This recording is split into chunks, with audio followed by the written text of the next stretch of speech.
And today we're going to start with the Panzer Yellow for our Iron Ancestor, which is from Mantic Games Firefight game. And we're going to spray the entire thing with the yellow primer there. And then we're going to grab the Agrax Earthshade. And we're going to just put that all over the model itself. From top to bottom, every nook and cranny. And this is just going back to basics of painting. I'm a layer guy. I like to use layers when I paint and stuff like that. But after my accident, I realized that I had to reteach myself how to paint because I wasn't able to paint for so long. And it was a good thing because I got back to the basics. And this entire tutorial is a dry brushing tutorial. I don't think there's any actual layering except for when we get to the green glow on the miniature itself.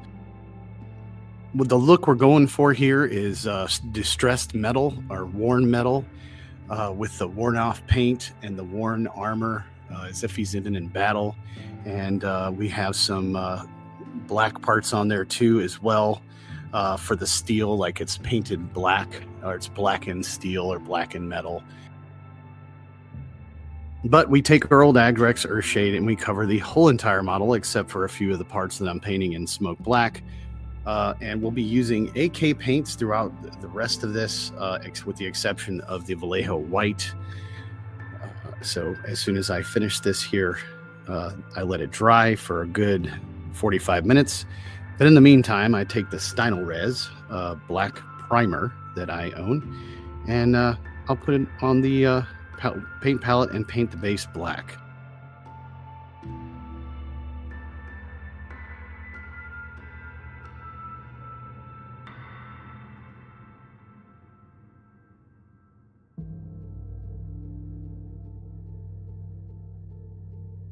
But once we have the black painted and it's dry, the Agrax Earthshade is dry, and the base is dry with the black, we're going to go with a Dead Flesh by Vallejo Game Color to dry brush the entirety of the model. And just find yourself a good dry brush.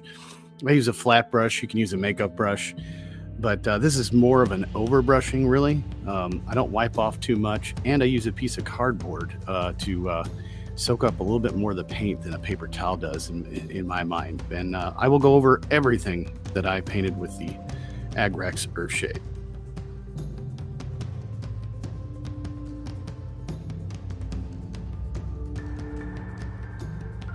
Take your time with this and go over every nook and cranny as you can. And it's more of an overbrushing. Like I said, when you're dry brushing, you really want as little amount of paint on the brush as possible. But this one here, I just kind of knock off I dip it in the paint and knock off, quite a bit of it. And it still shows up pretty stark. And I just don't want any of that Agrax to look too dark. And we're just kind of wearing the metal or wearing out the metal from the paint and the color using just nothing but dry brushing.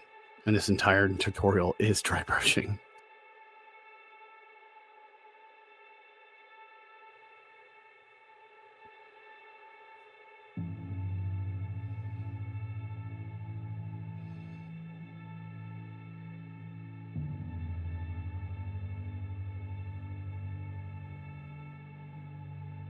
And once I feel as if I've dry brushed the entirety of the model and I'm not seeing real dark stains anymore on the model itself from the Agrax, and I'm happy with it, I'll go over it several times just to make sure. I will move on to the next color, which is an AK color, grimy gray, or kind of like a beige gray. And this is when we're going to do our very light dry brush, and we're not pushing on the brush, we're just kind of gently rubbing it across the surface. And this is for the very high points, and you're going to get the majority of your paint off your brush when you do this traditional dry brush.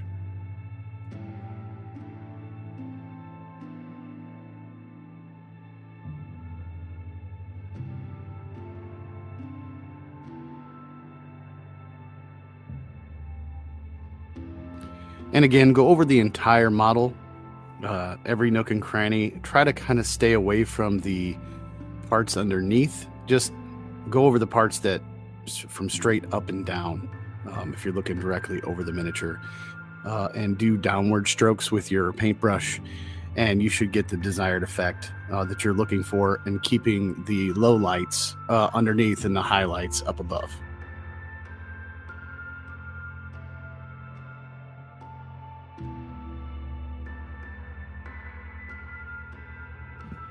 Once I've gone over the whole thing, we'll move on to the next step. It's looking good there. And we're going to use Hull Red. And this is my dark color that I'm using. I'm using 3 colors on the miniature. I'm using a blue, a red, and a yellow, basically. I'm just picking out certain small panels, like this panel on the shoulder there, and just, painting them up with Hull Red, picking out some panels, every other panels, just for them to stand out with this Hull Red. And I'm just painting a full color of Hull Red on the miniature itself in those spots, and only those spots, and picking out some panels. So I take my time with this to decide which ones I want to do. Make sure you be careful, don't hit the spots that you've already dry brushed, but if you do, it's no big deal. You can just use your dead flesh paint and paint over it, put some Agrax over it, dry brush it again, and it's easy peasy. So I'll continue to pick out panels, and we'll move on to the next color. And this is the AK's Hull Red, AK Acrylic Colors, Hull Red.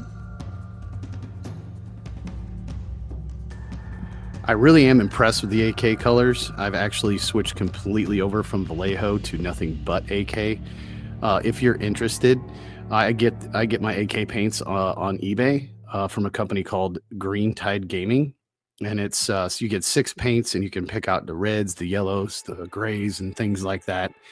It's 6 paints for $20, and the more you buy, obviously, the more you save, not only on shipping but also on the price of the product itself.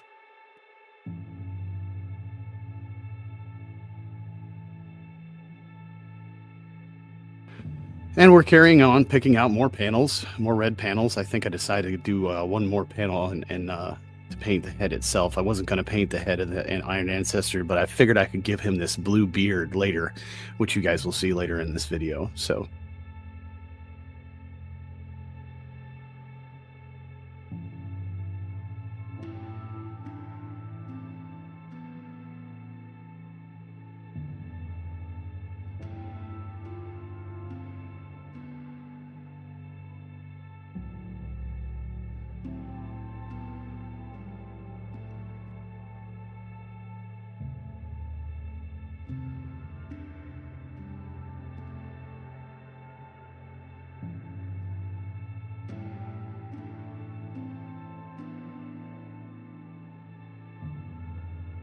I really encourage you to take your time with this part, picking out the panels you want to pick out. I'd go every other panel, every 3 panels, just kind of turn the miniature around and just really look at it and see where you can have the red stand out the most. On the back, the front, the side, on the shoulder. If you want to do some neat panels or designs with the red itself too, you could do that as well.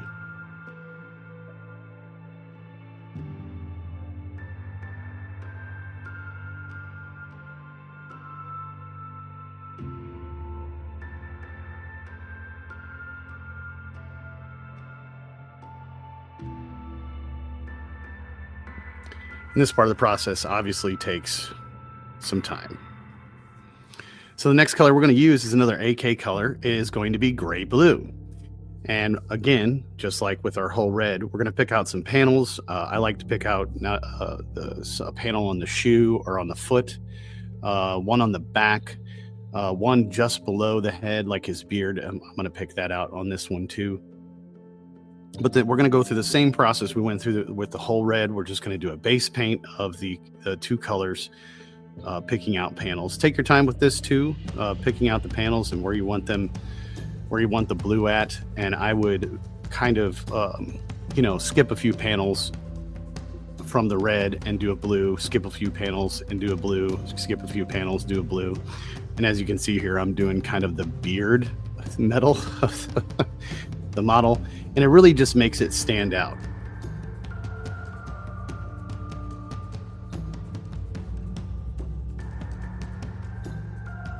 we're just going to carry on picking out some blue panels. And I had a lot of fun painting this miniature. I actually surprised myself at how much fun it was going to be. I kind of dreaded it, but I will tell you that I painted this. You're watching this in fast forward, but I painted this model within 4 hours. So it actually painted up pretty quick with the methods I'm using here. So I'm going to continue to do this so I can get them on the table, and they look good.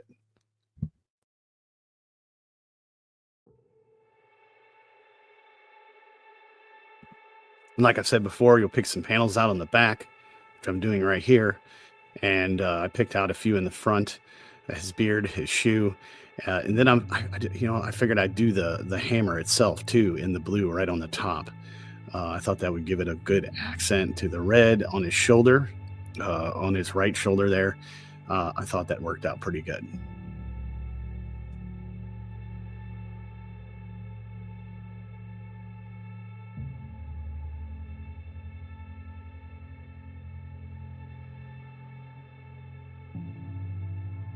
Look over the miniature real good, and once that is finished, I saw that I needed to pick out some of the red. If you made your mistakes, this is where you fix them at on the base color, which I did there.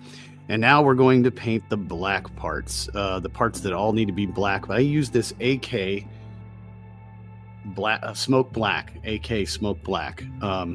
It's not quite a blue black. It's more of like a real dark. You can kind of see it's got gray in it. It's kind of a lighter black look.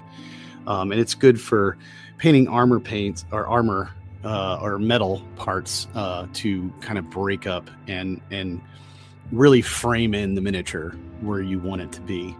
And I paint the barrels, and I get the hose going to the power hammer, and I believe I picked out a few other parts with the black itself. But for the most part, I kind of kept it simple. Just a couple of the metal parts and a hose, and it's just going to look cool. And the hammer, of course. Needed some more black there. But the head of the hammer, the hose, and the barrels of the gun, and I think that's good. I painted a tank, and one of the Iron Ancestors Forge Father tanks with the black on the barrels, and it looked really good, and it really framed in what I was doing.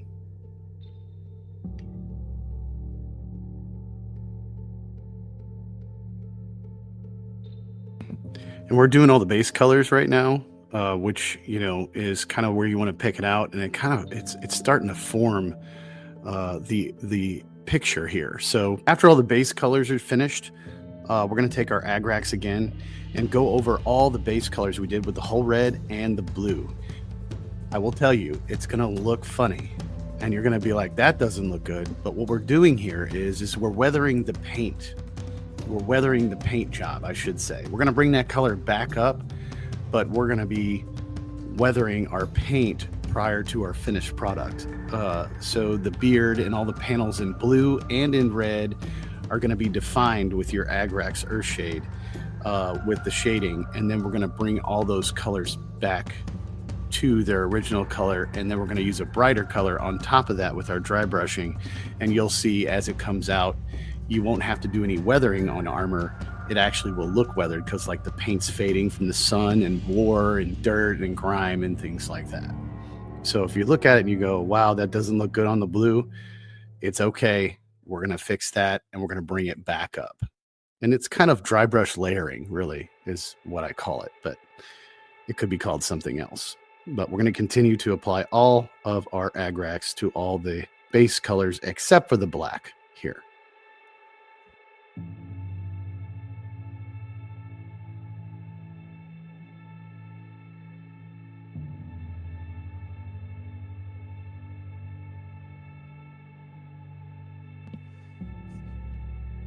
All right, now once that's finished, we're going to take our black, we're going to take our whole red, we're going to take our blue, and we're going to start bringing that color back up. And we're going to use a smaller flat brush. I call it my orange handle brush.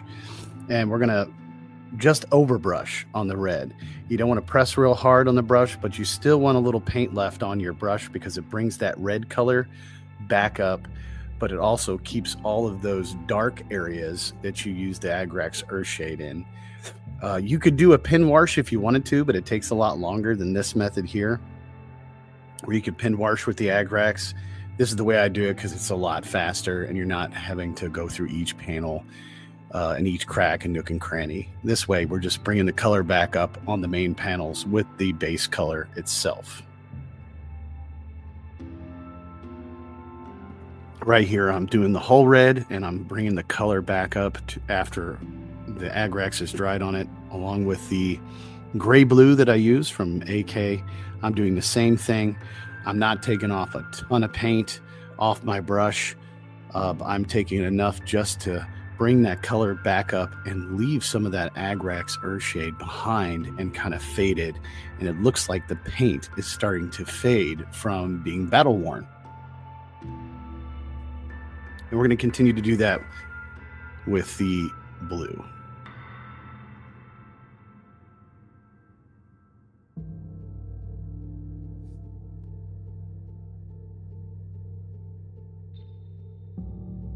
And as you can kind of see, the color's starting to come back from when you use the Agrax on it.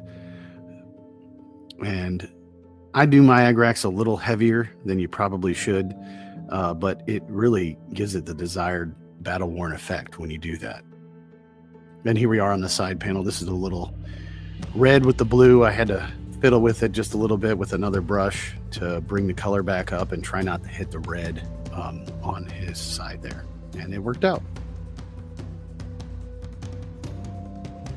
So now we're going to go gray blue and we're going to grab some white. It doesn't matter what kind of white. And you want 2 parts of the gray blue and 1 part white. And you want to get most of the paint you possibly can off of your brush and then dry brush just the high parts. Don't push on the brush or anything. Just do light dry brush, get as much paint as you possibly can off of the brush, and you'll start seeing at the edges, and try to stick to the edges of the panels you painted blue, and you'll start to see that weathered, battle-worn blue that you're looking for and you're desiring. And you can do this literally with any color you want. You could do this with red, you can do this with, which you'll see. You can do this with brighter colors. I've done this with this same method with green and with yellow, and it really does work, and it gives you that cool, bright paint color, but it also gives you that faded paint color near the crevices and the dark parts of the model. It's actually a really cool effect.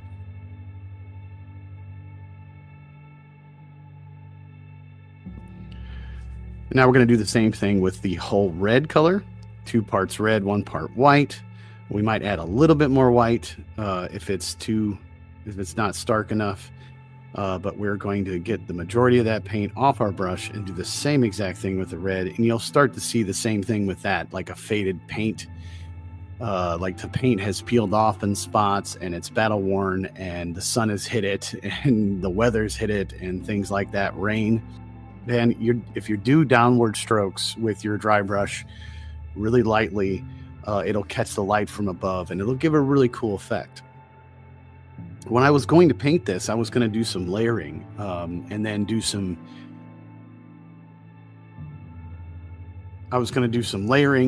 weathering on it afterwards to make it look like it's battle worn. And I kind of actually stumbled upon this idea. I tried it out on the Forge Fathers tank and it worked out so well. I'm going to carry it over to all the metal parts, even on the Iron Ancestor like this one, the other Iron Ancestors, and the regular troops and the drop troops and stuff like that. So now we're going to dry brush our black. Now this is optional. You don't have to do this. You can leave the black the way it is because it really does frame in the miniature. But I'm going to go ahead and do a light dry brush using the pale gray from AK and the grimy gray. And I also got some basing effects, which I'm doing right here. It's Diorama FX, it's Vallejo, it's an earth texture. I went ahead and put it on there because I was almost done with the miniature. And I'll show you a little secret with that after we do the dry brushing on the black here. You put that on the base now, it starts to dry, it begins to dry. When you're putting on your glue for the static grass and stuff like that, it's still going to be a little wet, and that dirt will grab some of that static grass and stuff as it dries. It's a pretty cool thing.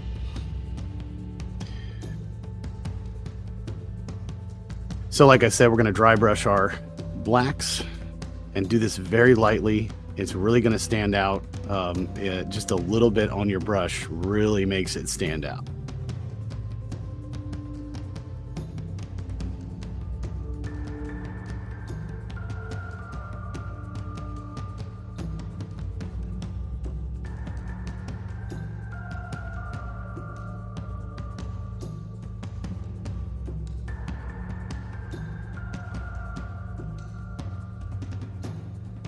And as you're starting to see here, you're starting to see that the miniature's got a little bit more definition and it's starting to come into fruition. And now for the green glow. So the green glow is Vallejo green ink and any kind of white. And we're going to do this inside the barrels. We're going to start by painting the white inside his eyes. You want to get a nice detail brush to do this with. Anywhere you want to have the green glow. I did his eyes and I did the back of his jump pack there, and also barrels of the weapon as well.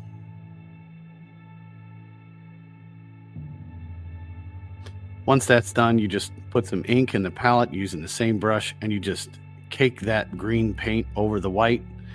You can do this heavy, it doesn't matter. You kind of want to put it a little bit on the panels outside of the white where you put the white. That gives it that glow effect, like it's glowing. And once you do that, you want to take your white again after the green ink has dried, and you just want to put a dot of white in the center of each one of those glows. So now we're going to add our glue, our basing glue to it. And like I said, that FX is somewhat dry. I think it's about, I don't know, maybe 50% of the way dry. We're going to catch some static grass with that effects paint after we throw it in here. As you can see, the FX paint, or the diorama FX texture, will catch some of that basing as well. And we now have to fix our green. I forgot to do it on the back, but we now have a completed miniature, and I think it looks really awesome. I'm really happy with the way that this paint scheme turned out, and I will show you right here what the finished product looks like. So thanks for joining me. Ta-ta!